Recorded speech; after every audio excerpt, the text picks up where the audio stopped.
പിതാവിൻ്റെയും പുത്രൻ്റെയും പരിശുദ്ധാത്മാവിൻ്റെയും നാമത്തിൽ ആമേൻ. എൻ്റെ പ്രിയപ്പെട്ടവരെ, ഇന്ന് ആഗസ്റ്റ് 1 ശനിയാഴ്ച. അമ്മേ പരിശുദ്ധ അമ്മേ, അമ്മേ പരിശുദ്ധ ദൈവമാതാവേ, കൃപാസനത്തിലൂടെ ഞങ്ങളുടെ ദേശത്തിനും അമ്മ മധ്യസ്ഥം തേടി തന്ന എല്ലാ അനുഗ്രഹങ്ങൾക്കും കൃപകൾക്കും ഞങ്ങളിപ്പോൾ ഹൃദയം നിറഞ്ഞ നന്ദി പറയുന്നു. അമ്മേ പരിശുദ്ധമ്മേ ദൈവമാതാവേ, 2004 ഡിസംബർ 7 ഉച്ചകഴിഞ്ഞ് 2:30 കൃപാസനത്തിൽ സംഭവിച്ച അമ്മയുടെ പ്രത്യക്ഷപ്പെടലിനെ കുറിച്ച് തിരുസഭയ്ക്ക് സമർപ്പിച്ചിരിക്കുന്ന പഠനരേഖകളുടെ മേൽ സഭാത്മകമായ പഠനം ആരംഭിക്കുവാൻ ഞങ്ങൾ പ്രാർത്ഥിക്കുന്നു. അമ്മേ പരിശുദ്ധമേ, ഭൂസ്വർലോകങ്ങളുടെ രാജ്ഞിയായ അങ്ങേയ്ക്ക് ഭൗമ സംരക്ഷണത്തിനായി പ്രപഞ്ചപ്രകൃതിയെ തന്നെ തിരുസഭ പ്രതിഷ്ഠിക്കുവാൻ ഈ പ്രത്യക്ഷീകരണം വഴി ഇടയാക്കണമേ. പരിശുദ്ധമേ, ജപമാല മാതാവേ, സകല കൃപാസനം പ്രാർത്ഥനയോടും ചേർത്ത് ഞങ്ങളിപ്പോൾ പ്രാർത്ഥിക്കുന്ന ഈ കുടുംബത്തിന്റെ പ്രത്യേക നിയോഗം പറ മക്കളെ.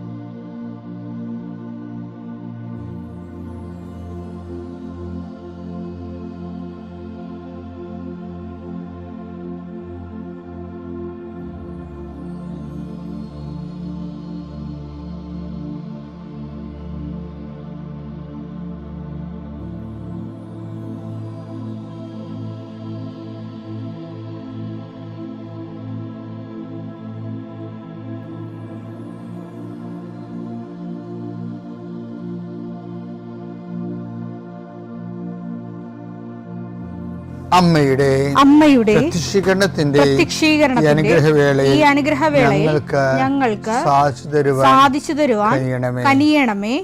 ആമേൻ. വിശ്വാസ പ്രമാണം. സർവശക്തനായ പിതാവും ആകാശത്തിന്റെയും ഭൂമിയുടെയും സൃഷ്ടാവുമായ ദൈവത്തിൽ ഞാൻ വിശ്വസിക്കുന്നു. അവിടുത്തെ ഏകപുത്രനും ഞങ്ങളുടെ കർത്താവുമായ ഈശോമിശിഹായിലും ഞാൻ വിശ്വസിക്കുന്നു.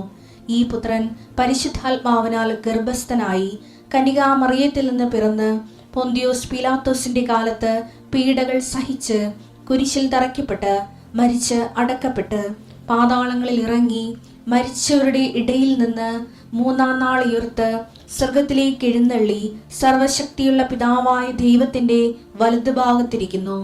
അവിടെ നിന്ന് ജീവിക്കുന്നവരെയും മരിച്ചവരെയും വിധിക്കുവാൻ വരുമെന്നും ഞാൻ വിശ്വസിക്കുന്നു. പരിശുദ്ധാത്മാവിലും ഞാൻ വിശ്വസിക്കുന്നു. വിശുദ്ധ കത്തോലിക്കാ സഭയിലും പുണ്യവാന്മാരുടെ ഐക്യത്തിലും പാപങ്ങളുടെ മോചനത്തിലും ശരീരത്തിന്റെ ഉയർപ്പിലും നിത്യമായ ജീവിതത്തിലും ഞാൻ വിശ്വസിക്കുന്നു. ആമേൻ. സ്വർഗ്ഗസ്ഥനായ ഞങ്ങളുടെ പിതാവേ, അങ്ങയുടെ നാമം പൂജിതമാകണമേ. അങ്ങയുടെ രാജ്യം വരണമേ. അങ്ങയുടെ തിരുമനസ് സ്വർഗത്തിലെ പോലെ ഭൂമിയിലും ആകണമേ. അന്നു വേണ്ടുന്ന ആഹാരം ഇന്ന് ഞങ്ങൾക്ക് തരണമേ.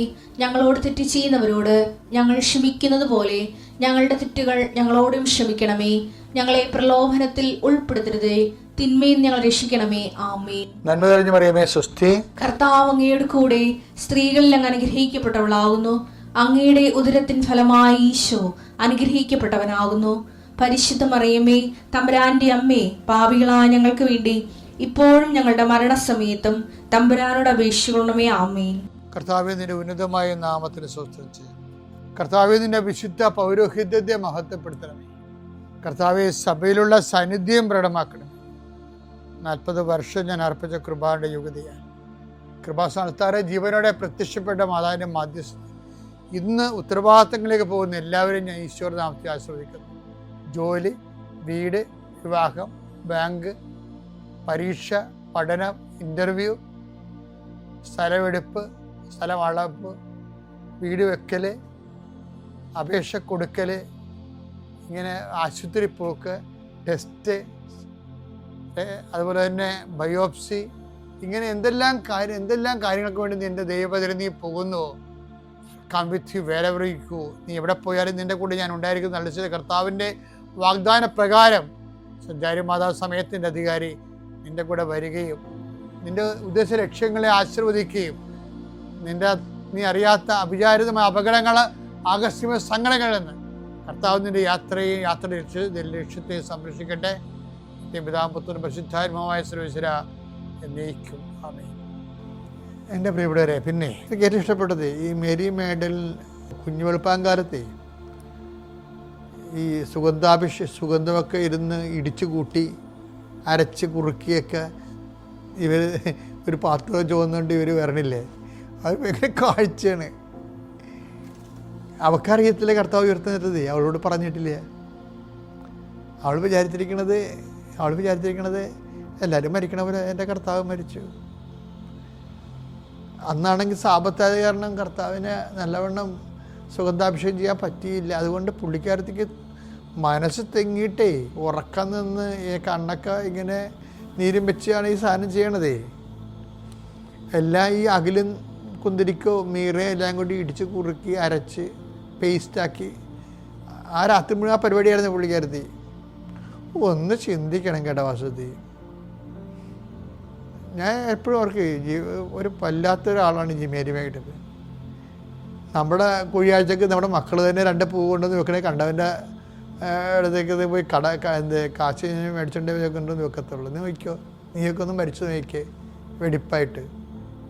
എൻ്റെ മക്കൾ കുഴിയാഴ്ചക്ക് വല്ലയിടത്തും പോയി പൂ വിലക്ക് മേടിച്ചോണ്ടെന്ന് വെച്ചാൽ കുത്തിച്ചു കഴിഞ്ഞാൽ അത് അവർ ചെയ്യത്തില്ല, ആരെങ്കിലും കൊണ്ട് കോൺടാക്ട് എടുത്തിട്ട്. ഇപ്പോൾ എല്ലാത്തിനും ഈവൻറ്റ് മാനേജ്മെൻ്റ് അല്ലേ, കുഴിക്കാൻ പൂ വെക്കാനും നിനക്ക് ഈവൻറ്റ് മാനേജ്മെൻ്റ് ആയിരിക്കും. അപ്പോഴാണ് ഈ മനുഷ്യ സ്ത്രീ കുറുക്കി അവളോട് പറഞ്ഞിട്ടില്ല കർത്താവ് ഉയർത്തുന്നേക്കണ കാര്യം. അവൾ മരിച്ച് അങ്ങനെ ഇരിക്കണമെന്ന് വിചാരിച്ചത്. അങ്ങനെ ചെല്ലുമ്പോൾ തന്നെ നമുക്ക് അത് ചെയ്യാൻ പറ്റും. കല്ലത് മാറ്റത്തിലായി തോട്ടക്കാരോട് പറഞ്ഞാൽ ചിലപ്പോൾ അവിടെ ചെയ്ത് നിൽക്കും എന്നൊക്കെ പറഞ്ഞുകൊണ്ട് ഇയാൾ വളരെ ഫ്രണ്ട്ലി ആയിട്ടാണ് പോണത്. അവിടെ ചെന്നപ്പോഴല്ലേ പുള്ളി ഞെട്ടിപ്പോയത്, കല്ല് മാറ്റിയിട്ടിരിക്കണേ കർത്താവ്. അവൾ കുനിഞ്ഞു നോക്കിയപ്പോൾ കർത്താവിനെ കാണാനില്ല. സങ്കടപ്പെട്ട് അലച്ചതല്ലി ഓടിക്കതച്ച് ഇവിടെ വന്നിട്ട് അണച്ചു പോയി കർത്താവിനെ കാണാനില്ലെന്ന്. 10 ദിവസം പുറകെ ഓടി യോഹന്നാൻ പുറകെ ഓടി. അങ്ങനെ ചെറുപ്പമായ കാരണം കുറച്ച് മുമ്പേ ഓടി. 10 ദിവസം പുറകിലാക്കി ഓടി. ഈ 3 പേരും കൂടി വെളുപ്പാങ്കാലത്ത് ഓടി അവിടെ ചെന്ന് യോഹന്നാൻ അവിടെ തറച്ചു നിന്ന്. കാര്യം പുള്ളി അല്ലല്ല അകത്തോട് കയറേണ്ടത്. 10 ദിവസമാണ്. 10 ദിവസം അകത്ത് കയറിയപ്പോൾ ഇവള് പറഞ്ഞത് ശരിയാണ് എന്ന് കണ്ട്. എന്നിട്ട് അവിടെ ഏറ്റവും വലിയ മിസ്റ്റേക്ക് എന്ന് എനിക്ക് തോന്നിയിരിക്കണ അവർ തിരിച്ചു പോയി. ആ ഭാഗം ഒന്ന് വായിച്ചേ. യോഹന്നാൻ 20:4 മുതലുള്ള തിരുവചനങ്ങൾ. യോഹന്നാൻ 20:4. എന്നാൽ മറ്റേ ശിഷ്യൻ പത്രോസിനേക്കാൾ കൂടുതൽ വേഗം ഓടി ആദ്യം കല്ലറയുടെ അടുത്തെത്തി കുനിഞ്ഞു നോക്കിയപ്പോൾ കച്ച കിടക്കുന്നത് അവൻ കണ്ടു. എങ്കിലും അവൻ അകത്തു പ്രവേശിച്ചില്ല. അവന്റെ പിന്നാലെ വന്ന ശിമയോൻ പത്രോസ് കല്ലറയിൽ പ്രവേശിച്ചു. കച്ച അവിടെ കിടക്കുന്നതും തലയിൽ കെട്ടിയിരുന്ന തൂവാല കച്ചയോട് കൂടെയല്ലാതെ തനിച്ച് ഒരിടത്ത് ചുരുട്ടി വെച്ചിരിക്കുന്നതും അവൻ കണ്ടു. അപ്പോൾ കല്ലറയുടെ സമീപത്ത് ആദ്യം എത്തിയ മറ്റേ ശിഷ്യനും അകത്ത് പ്രവേശിച്ച് കണ്ടു വിശ്വസിച്ചു. അവൻ മരിച്ചവരിൽ നിന്ന് ഉയർത്തെഴുന്നേൽക്കേണ്ടിയിരിക്കുന്നു എന്ന തിരുവെഴുത്ത് അവർ അതുവരെ മനസ്സിലാക്കിയിരുന്നില്ല. അനന്തരം ശിഷ്യന്മാർ മടങ്ങിപ്പോയി. അവിടെയാണ് മിസ്റ്റേക്ക്. ശിഷ്യന്മാർ മടങ്ങിപ്പോയി. മറിയം കല്ലറയ്ക്ക് വെളിയിൽ കരഞ്ഞുകൊണ്ട് നിന്നു. അവൾ കരഞ്ഞുകൊണ്ടിരിക്കുമ്പോൾ കുനിഞ്ഞ് കല്ലറയിലേക്ക് നോക്കി. വെള്ളവസ്ത്രം ധരിച്ച 2 ദൂതന്മാർ യേശുവിന്റെ ശരീരം വെച്ചിരുന്നിടത്ത് ഒരുവൻ തലക്കലും ഇതരൻ കാൽക്കലുമായി ഇരിക്കുന്നത് അവൾ കണ്ടു. അവർ അവളോട് ചോദിച്ചു, സ്ത്രീയെ എന്തിനാണ് നീ കരയുന്നത്? അവൾ പറഞ്ഞു, എന്റെ കർത്താവിനെ അവർ എടുത്തുകൊണ്ടുപോയി. ഇത് കണ്ട അതായത് ഈ ബോഡി ചീർത്തതാണെന്നും ഡെഡാണെന്നും 3 ദിവസം കഴിഞ്ഞ ഒരു മൃതശരീരമാണെന്ന് അവർക്കറിയാം. പക്ഷെ അവൾ കരഞ്ഞുകൊണ്ട് നിന്നിട്ട് ചോദിക്കണത്, മറ്റു രണ്ടുപേരും പോയി, അവൾക്ക് എന്ന് മടങ്ങിപ്പോയി. എന്നിട്ട് അവൾ മടങ്ങിപ്പോകാതെ നിന്നുകൊണ്ട് ചോദിക്കണത്, എൻ്റെ കർത്താവിനെ അവർ എടുത്തുകൊണ്ട് പോയി. അവർ അവനെ എവിടെയാണ് വെച്ചിരിക്കുന്നത് എന്ന് എവിടെയാണ് വെച്ചിരിക്കുന്നത് എനിക്കറിഞ്ഞുകൂടാ. ഇത് പറഞ്ഞിട്ട് പുറകോട്ട് തിരിഞ്ഞപ്പോൾ യേശു നിൽക്കുന്നത് അവൾ കണ്ടു. എന്നാൽ അത് യേശുവാണെന്ന് അവൾക്ക് മനസ്സിലായില്ല. കരഞ്ഞിരിക്കണ കാരണം മനസ്സിലായില്ല. യേശു അവളോട് ചോദിച്ചു, സ്ത്രീ, എന്തിനാണ് നീ കരയുന്നത്? നീ ആരെയാണ് അന്വേഷിക്കുന്നത്? അത് തോട്ടക്കാരനാണെന്ന് വിചാരിച്ച് അവൾ പറഞ്ഞു, പ്രഭോ, അങ്ങ് അവനെ എടുത്തുകൊണ്ട് പോയെങ്കിൽ എവിടെ വെച്ചു എന്ന് എന്നോട് പറയുക, ഞാൻ അവനെ എടുത്തുകൊണ്ട് പോയിക്കൊള്ളാം. ഇതാണ് സംഭവം. ഇതിനേക്കാൾ വലിയൊരു സാക്ഷ്യമില്ല. കർത്താവിൻ്റെ ശരീരം 70 കിലോയാണ്, 140 റാത്തല്. ഈ റാത്തല് ഇങ്ങനെ ചീർത്തിരിക്കണ ശരീരം അവൾക്കറിയത്തില്ലല്ലോ കർത്താവ് ഉയർത്തി നിൽക്കുന്ന, അവളോട് പറഞ്ഞിട്ടുമില്ല. അത് കേട്ട ആൾക്കാരുണ്ട്. 4 പ്രാവശ്യമാണ് 10 ദിവസം കൊണ്ട് പറഞ്ഞത് താൻ ഉയർത്തി നിൽക്കുമെന്ന്. പക്ഷെ അയാൾ അങ്ങേര് മടങ്ങിപ്പോയി. ഈ ഉയർത്തി നിൽപ്പിനെ കുറിച്ച് ഒന്നും കേട്ടിട്ടില്ല. കേൾക്കാത്ത ആൾ പറഞ്ഞത് എന്താ അറിയാവോ?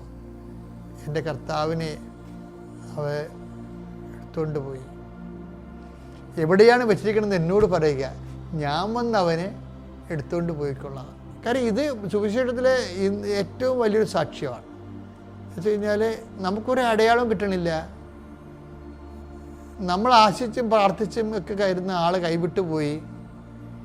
എന്നിട്ടും അയാളത് അറിയണമില്ല, കേൾക്കണമില്ല നമ്മൾ കാണിക്കുന്ന സ്നേഹപ്രകടനങ്ങൾ. എന്നിട്ടും അവൾ അതിന് ഒരു റിട്ടേൺസും ഇല്ലാതെ ഇതിൻ്റെ അകത്ത് മുതൽ മുടക്കാൻ തയ്യാറായി. സാക്ഷ്യ ജീവിതം എന്ന് പറഞ്ഞാൽ എന്താണെന്ന് അറിയാമോ?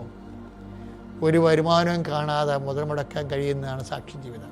ഒരു വരുമാനവും കാണാതെ മേരി മാഗ്ഡലിൻ ആൾ മരിച്ചു എന്ന് അറിഞ്ഞിട്ട് പോലും അവളൊന്ന് എൻ്റെ കർത്താവെന്ന് വിളിച്ചല്ലോ. അതാണ് ഏറ്റവും വലിയ കാര്യം. പിന്നെ എന്താണ്, ഞാൻ എടുത്തുകൊണ്ട് പോകാമെന്ന് പറഞ്ഞില്ലേ, അതിൻ്റെ റിസ്ക് ഞാൻ എടുത്തോളാമെന്ന്. നമ്മൾ മരിച്ചു കഴിഞ്ഞാലും നമുക്ക് വേണ്ടി റിസ്ക് എടുക്കുന്നവരുണ്ടെങ്കിലേ അവരാണ് നമ്മുടെ യഥാർത്ഥ ആത്മമിത്രങ്ങളെന്നും ബന്ധുക്കളെന്ന് പറയുന്നത്. നമ്മൾ മരിച്ചു കഴിഞ്ഞാൽ നമുക്കൊണ്ട് റിസ്ക് എടുക്കുന്നുണ്ട്. മേരി മാഗ്ഡലിൻ അതിൻ്റെ ഒന്നാം സാക്ഷിയാണ്. ക്രിസ്തുവുമായിട്ട് നിൽക്കുമ്പോൾ ഈ ടെസ്റ്റിൽ നമ്മൾ ജയിക്കണം. ഈ ടെസ്റ്റിൽ 10 ദിവസം തോറ്റു, മടങ്ങിപ്പോയില്ലേ, അത് തോൽവിയാണ് ശരിക്കും പറഞ്ഞത്. ശരിക്കും സ്കാൻ ചെയ്ത 10 ദിവസം യോഹന്നാൻ്റെ ഒരു തോൽവിയാണ് ഈ മടങ്ങിപ്പോക്ക്. അതിൻ്റെ വിജയിച്ചത് ആരാണ്? അതിന് കിട്ടിയ സമ്മാനം എന്താണെന്നറിയാമോ? പുനരുദ്ധാനം ചെയ്ത യേശുവിനെ തന്നെ ഇപ്പോൾ ഈ 10 ദിവസം കാണേണ്ടതായിരുന്നു. ആദ്യം യോഹന്നാൻ കാണേണ്ടതായിരുന്നു. യേശു സ്നേഹിച്ചിരുന്ന ശിഷ്യനെന്നൊക്കെ ഈ മനുഷ്യൻ സ്വന്തമായിട്ട് ബൈബിൾ എഴുതിയപ്പോൾ അതിൻ്റെ എഴുതി ചേർത്തത് കാര്യമാണ്. കാരണം യേശു സ്നേഹിച്ചിരുന്ന ശിഷ്യൻ എന്ന് പറയണത് നമുക്കറിയാം. അങ്ങനെ ആയിരുന്നെങ്കിലേ ഈ മനുഷ്യൻ മടങ്ങി പോവുമായിരുന്നു. ഇവരൊക്കെ കാലാന്തരത്തിൽ പരിശുദ്ധാത്മാവ് പെന്തക്കോസ്ത് ദിവസം കഴിഞ്ഞതിന് ശേഷമാണ് ബോധവും വെളിയും ഒക്കെ വന്നിട്ട് എന്താണ് സംഭവിച്ചതെന്ന് കൃത്യമായിട്ട് മനസ്സിലാകണത്. പരിശുദ്ധാത്മാവ് വരുന്നതിന് മുമ്പ് എന്താണ് സംഭവിച്ചത് മനസ്സിലാക്കിയ ആളാണ് മേരി മാഗ്ഡലിൻ. അവൾ എൻ്റെ കർത്താവ് എൻ്റെ ദൈവം എന്ന് തോമസ് വിളിക്കണ മുമ്പ് ആദ്യം വിളിച്ച ആരാണ്? എൻ്റെ കർത്താവിനെ എടുത്തുകൊണ്ട് പോകുന്ന മേരി മാഗ്ഡലിനാണ്. അപ്പോസ്തലനേക്കാൾ വലിയ സാക്ഷ്യമാകാൻ നമുക്ക് കഴിയും. ഓർക്കുക, പിതാവിൻ്റെയും പുത്രൻ്റെയും പരിശുദ്ധാത്മാവിൻ്റെ നാമം.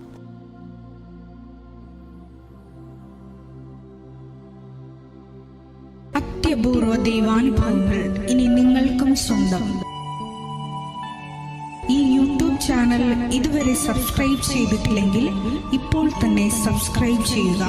ഈ വീഡിയോ ഇപ്പോൾ തന്നെ നിങ്ങളുടെ സുഹൃത്തുക്കൾക്ക് ഷെയർ ചെയ്തുകൊണ്ട് കർത്താവിൻ്റെ പ്രേക്ഷിതരാകുക.